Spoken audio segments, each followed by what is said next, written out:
नमस्कार, मैं doctor Sulakshmi Toshniwal from SD government college Beawar.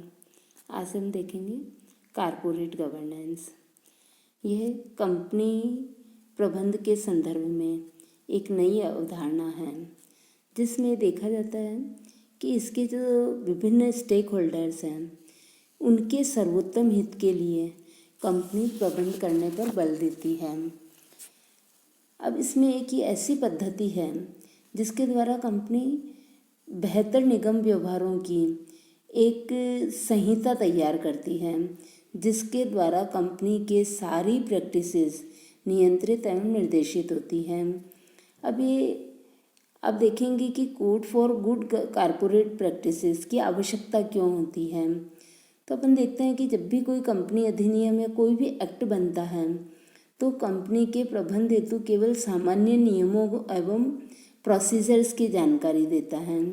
अब कंपनी उसके विभिन्न जो स्टेक होल्डर्स या दावेदार हैं, उनके हितों के अनुसार या उनके हितों के विरुद्ध कार्य कर रही है या नहीं कर रही है, तो इसकी जानकारी कैसे हो। तो इसके लिए निगम प्रशासन की एक संहिता तैयार की जाती है, जो सर्वोत्तम व्यवहारों को डिस्क्राइब करती है और उन्हें प्रोत्साहित भी करती है। मतलब कुल मिलाकर के अपन कह सकते हैं कि कारपोरेट सेक्टर में यदि कोई अनैतिक या झूठे क्रियाकलाप हो रहे हैं, जिससे कि कोई भी जो इन्वेस्टर हैं या कोई भी जो स्टेक होल्डर हैं, उनके हितों की यदि कोई उपेक्षा होती है या उनके साथ में कोई धोखाधड़ी होती है, तो उससे उनको सुरक्षा प्राप्त हो जाए। तो इसके लिए ये कारपोरेट गवर्नेंस की अवधारणा का विकास हुआ। भारत में निगम शासन हेतु इस कोड ऑफ कंडक्ट का निर्माण सर्वप्रथम 1997 में व्यापार एवं उद्योग संघ द्वारा तथा 1999 में सेबी के द्वारा गठित समिति के द्वारा किया गया था। अब इसको किस तरह से पूरा किया जाता है, तो अब देखिए कि इसमें किन किन बातों का समावेश होएगा।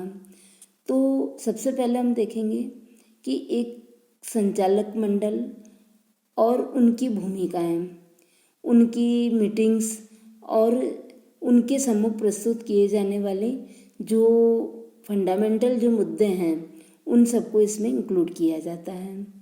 फिर जितनी भी इंफॉर्मेशंस हैं, उन सब का प्रकटीकरण किया जाता है। अब इनको डिस्क्लोज किया जाता है। उसमें सबसे पहले जैसे कंपनी के एनुअल जो अकाउंट्स हैं और अन्य जो प्रतिवेदन हैं या अन्य जो वित्तीय सूचनाएं हैं, उनका पब्लिकेशन करना। तो इस तरह से अपन देखते हैं कि कंपनी के जो व्यवहार हैं, तो उन व्यवहारों का पारदर्शिता प्रकट की जाती है। इसको अपन इस चार्ट के द्वारा देखें तो सबसे पहले अपन देखेंगे कि कारपोरेट गवर्नेंस किस तरह से किया जाता है। तो जो निगम का जो शासन है, तो उसका एक तो इसमें है कि पारदर्शिता बनी रहे और हर चीज़ का एक प्रकटीकरण रहे।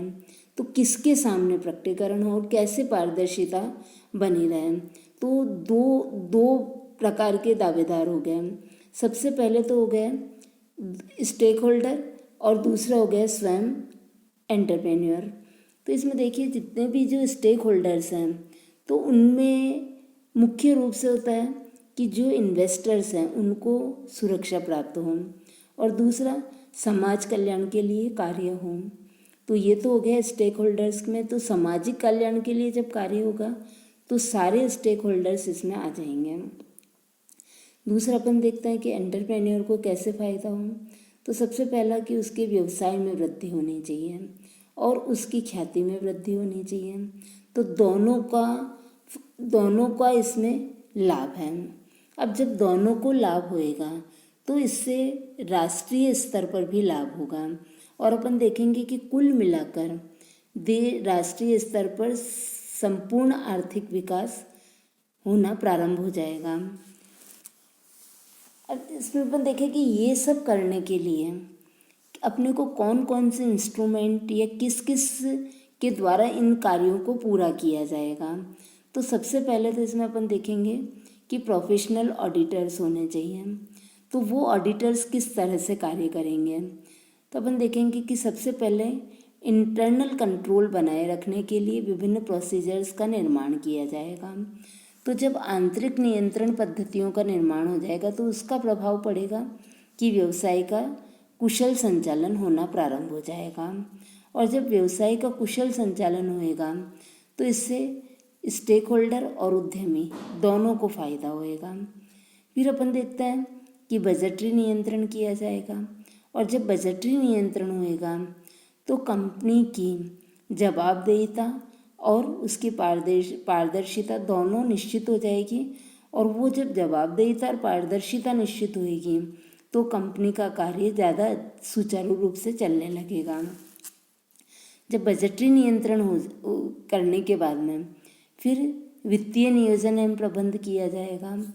तो जो वित्तीय नियोजन किया जाएगा तो वो एक फाइनेंशियल डिसिप्लिन को लाता है। तो इस फाइनेंशियल डिसिप्लिन के द्वारा अपन देखते हैं कि कोई भी जो वित्त होता है उसका दुरुपयोग नहीं हो पाता है।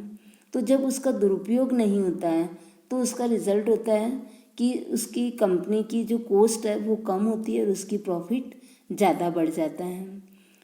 और इसी के साथ में जब भी कोई कंपनी कार्य करती है तो उससे रिलेटेड जितने भी एक्ट्स और बने हुए हैं, कानून बने हुए हैं, उन सब का पालन होना ज़रूरी है।